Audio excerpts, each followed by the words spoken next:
আসসালামু আলাইকুম এভরিওয়ান। তো প্রথমবার আমি এখন স্কুটি চালানো শিখবো। তো চলো আমার ভাইজান এখন আমাকে শেখাবো। আসো।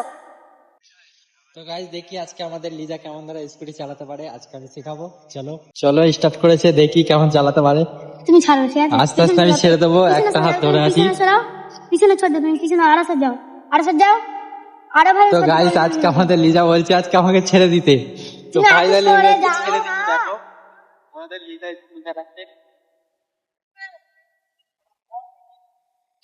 আস্তে লিজা আস্তে।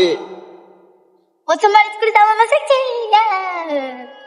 তো আমাদের লিজাকে তুমি কিছু বলতে চাইছো বলো আমাদের গাইস। তো আমাকে খুব ভালো লাগে, প্রথমবার আমি স্কুটি চালানো শিখছি। এখানে একটু স্লো করতে হবে। বলো জোরে হবে একটু।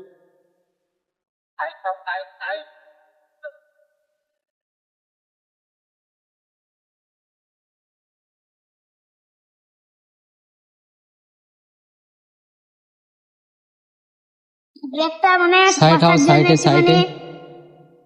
অসুবিধা হচ্ছে আমার। চলো চলো চলো চলো জোর চলো একটু। দাঁড়াও একটুখানি, রোডটা তো আসুক। হ্যাঁ, তো গাইস লিজা ফাইনালি গাড়ি চালানো শিখে গেছে। এবার তোমরা বলো লিজা কেমন ধারা গাড়ি চালিয়েছে। এবার লিজাকে জিজ্ঞেস করি তোমাকে কেমন লেগেছে। তো আমাকে খুবই ভালো লেগেছে, খুবই খুবই খুবই ভালো লেগেছে, অনেক ভালো লেগেছে। তো আমার গাড়ি চালাটা তোমাদেরকে কেমন লেগেছে তোমরা অবশ্যই কমেন্ট করে জানিও।